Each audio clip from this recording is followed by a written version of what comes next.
Assalamualaikum warahmatullahi wabarakatuh. Salam sejahtera bagi kita semua. Shalom, Om Swastiastu, Namo Buddhaya, dan salam kebajikan. Selamat pagi, siang, sore, ataupun malam bagi kita semua. Izinkan saya menjadi salah satu perwakilan pembicara dari kelompok 10 mata kuliah pengantar ilmu hukum Fakultas Hukum Universitas Lambung Mangkurat. Segala puji bagi Tuhan Yang Maha Esa, kami panjatkan sehingga mengharapkan kelancaran dalam pembuatan tugas kelompok kami, mulai dari pembentukan kelompok, proses brainstorming, pengumpulan bahan materi dan pengambilan video yang dilakukan pada hari ini, Senin 16 September 2024. Dan jika video ini sudah bisa ditayangkan, berarti kami telah selesai mengerjakan tugas kelompok pertama kami. Terima kasih kami ucapkan sebesar-besarnya untuk dosen pengajar kami, dosen pengajar mata kuliah pengantar ilmu hukum, yaitu Ibu Yulia Audina Sukmawan, SHMH, yang telah memberikan kesempatan luar biasa bagi kami untuk mengerjakan tugas kelompok ini. Tidak usah terlalu berlama-lama, dari kami mengucapkan selamat menyaksikan video pembelajaran persembahan kelompok 10 dengan materi penemuan ilmu hukum, interpretasi hukum. Para penonton sekalian pasti sudah tidak asing dengan sesuatu yang disebut dengan penemuan hukum, atau dengan bahasa Belanda yang mungkin penyebutannya seperti rechtfinding. Nah, penemuan hukum sendiri, jika teman-teman atau para penonton belum familiar dengan mendengar kata-kata penemuan hukum, maka izinkan saya sebagai perwakilan kelompok 10 untuk menjelaskan apa, siapa, kapan, kenapa, dan bagaimana penemuan hukum itu akan dilakukan. Kita masuk ke pembahasan yang pertama, yaitu apa itu penemuan hukum. Apa itu penemuan hukum? Berdasarkan pasal 20 AB yang berbunyi hakim harus mengadili berdasarkan undang-undang, dan pasal 22 AB serta pasal 14 Undang-Undang Nomor 14 Tahun 1970 berbunyi mewajibkan hakim untuk tidak menolak mengadili perkara yang diajukan padanya dengan alasan tidak lengkap atau ketidakjelasan undang-undang yang mengaturnya, melainkan wajib mengadilinya. Maka, jika hakim menemukan kekosongan aturan hukum atau ketidakjelasan, hakim mengatasi masalah itu berbekal dengan pasal 26 Undang-Undang Nomor 14 Tahun 1970 yang berbunyi, hakim sebagai penegak keadilan wajib menggali, mengikuti, dan memahami nilai-nilai hukum yang hidup di dalam masyarakat.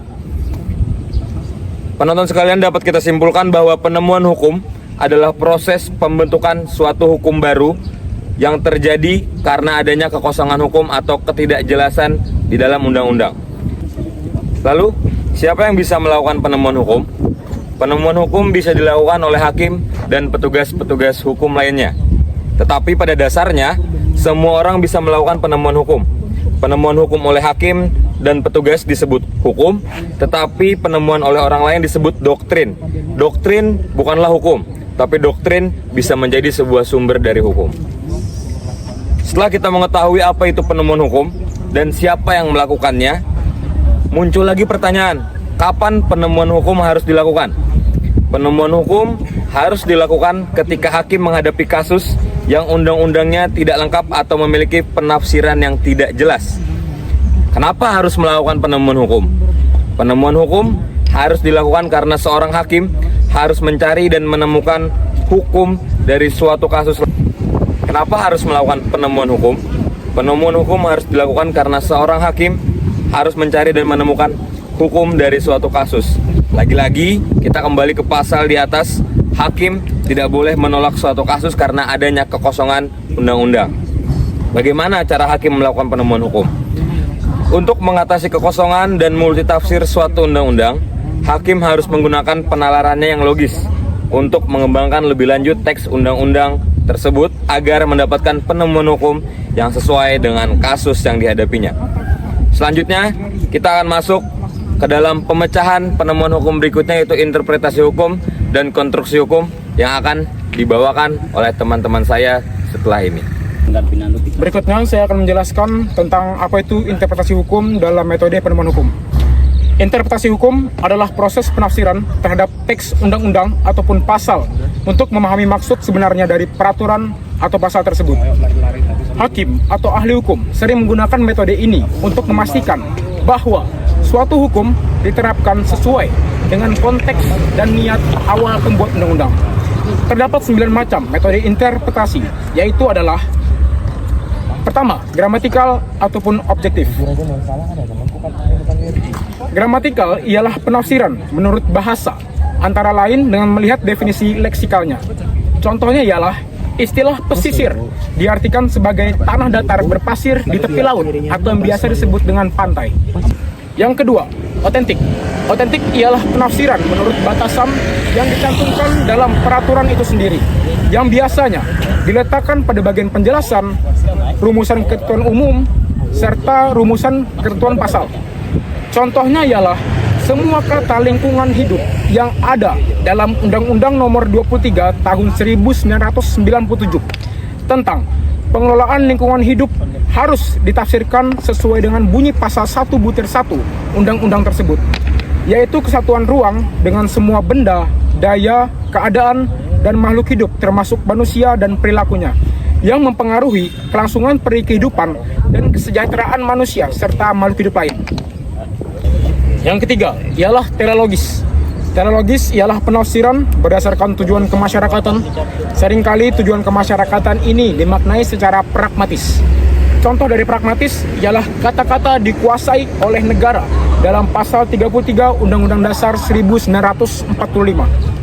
Ditafsirkan bahwa negara tidak lagi harus monopoli sendiri pengelolaan fungsi besturan dan beheren. Pemerintah sebagai representasi negara cukup mengatur dan mengawasi fungsi regelan. Oleh sebab itu, untuk sumber daya air yang notabene ialah sumber hidup dari masyarakat yang banyak, tidak perlu harus diusahakan oleh badan usaha milik negara ataupun daerah. Hak guna usaha air itu dapat diberikan kepada perseorangan ataupun dapat diberikan kepada badan usaha. Hal ini telah ditentukan dalam pasal 9 Undang-Undang Dasar Nomor 7. Yang keempat ialah sistematis atau secara logis. Sistematis ialah penafsiran yang mengaitkan suatu peraturan dengan peraturan lainnya. Contoh, ketentuan tentang penyelesaian sengketa di luar pengadilan dalam pasal 31 sampai dengan 33 Undang-Undang Nomor 23 Tahun 1997 tentang pengelolaan lingkungan hidup ditafsirkan sejalan dengan ketentuan Undang-Undang Nomor 30 Tahun 1999 tentang arbitrase dan alternatif penyelesaian sengketa. Yang kelima ialah secara historis atau secara subjektif. Historis ialah penafsiran dengan cara menyimak latar belakang sejarah hukum atau sejarah perumusan suatu ketentuan tertentu. Contohnya ialah kata-kata hukum agraria merupakan pelaksanaan dari Manifesto Politik Republik Indonesia dalam Considerance Undang-Undang Nomor 5 Tahun 1960 tentang peraturan dasar pokok-pokok agraria harus ditafsirkan menurut pemikiran Soekarno dalam pidatonya tanggal 17 Agustus 1960. Ia menyatakan waktu itu bahwa negara harus mengatur pemilikan tanah dan memimpin penggunanya hingga semua tanah di seluruh wilayah kedaulatan bangsa dipergunakan untuk sebesar-besar kemakmuran rakyat, baik secara perorangan maupun secara gotong royong. Futuristis ialah kegiatan atau penafsiran dengan mengacu kepada rumusan dalam rancangan undang-undangan atau rumusan yang dicita-citakan. Contohnya ialah rumusan wilayah pesisir ditafsirkan sebagai kawasan perairan yang menghubungkan ekosistem darat dan laut yang sangat rentan terhadap perubahan akibat aktivitas manusia di darat dan di laut. Secara geografis, sejauh pengaruh dari darat seperti air sungai, sedimen, dan pencemaran dari darat, menurut pasal 1 butir 3 rancangan undang-undang pengelolaan wilayah pesisir, apabila rancangan undang-undang ini sudah diundangkan, maka penafsirannya tidak dapat lagi dikatakan futuristis. Yang kedelapan adalah secara restriktif. Restriktif ialah penafsiran dengan membatasi cakapan suatu ketentuan. Contohnya ialah istilah menteri yang ditugasi untuk mengelola lingkungan hidup dalam pasal 1 butir 25 Undang-Undang Nomor 23 Tahun 1997 tentang pengelolaan lingkungan hidup hanya ditafsirkan sebagai Menteri Negara Lingkungan Hidup. Dan terakhir ialah secara ekstensif. Ekstensif ialah penafsiran dengan memperluas cakupan dari suatu ketentuan. Contohnya ialah istilah menteri yang ditugasi untuk mengelola lingkungan hidup dalam pasal 1 butir 25 Undang-Undang Nomor 23 Tahun 1997 tentang pengelolaan lingkungan hidup ditafsirkan secara luas mencakup semua menteri yang bidang tugasnya bersinggung langsung dengan lingkungan hidup, yaitu Menteri Negara Lingkungan Hidup, dan menteri-menteri terkait pada kabinet tersebut. Contohnya ialah Menteri Kehutanan, Menteri Pertambangan, Menteri Pertanian, Menteri Kelautan, dan Menteri Perikanan. Sebagaimana telah disinggung, metode-metode penemuan hukum dapat dikelompokkan berdasarkan dua pendekatan, yaitu secara focus on text dan secara focus on purpose. Interpretasi gramatikal dan otentik termasuk kategori pendekatan pertama, sementara metode interpretasi lainnya mengacu kepada pendekatan yang kedua. Burke dan Winkelmann mencatat, pendekatan dengan memperhitungkan keadaan-keadaan tertentu yang dapat disamakan dengan purposive approach itu baru diterima luas sesuai dengan Perang Dunia Kedua. Itu pun setelah melewati proses perdebatan yang panjang di kalangan ilmuwan hukum. Undang-undang tidak memberi petunjuk bagaimana menafsirkan dalam menemukan hukum. Tidak ada prioritas pada salah satu metode interpretasi ataupun penafsiran. Menafsirkan bukan merupakan kegiatan yang rasional. Dalam menggunakan berbagai metode interpretasi, hasilnya dapat berbeda. Hakim harus mengambil pilihan. Ia harus menimbang-nimbang. Ia mempunyai kebebasan menafsirkan yang harus dilakukannya, karena ia memutuskan yang tidak boleh ditolaknya dan yang hanya dapat dijawabnya berdasarkan pandangan dan penilaian. Hal ini masalah pilihan pribadi hakim, dan pilihan itu ditentukan oleh pandangan pribadinya tentang pertanyaan putusan manakah yang paling dapat diterima oleh masyarakat.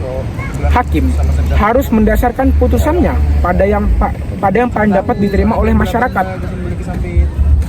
Kelayakan dan kepatutan hakim akhirnya akan menjatuhkan pilihannya berdasarkan pertimbangan metode manakah yang paling meyakinkan dan yang hasilnya paling memuaskan.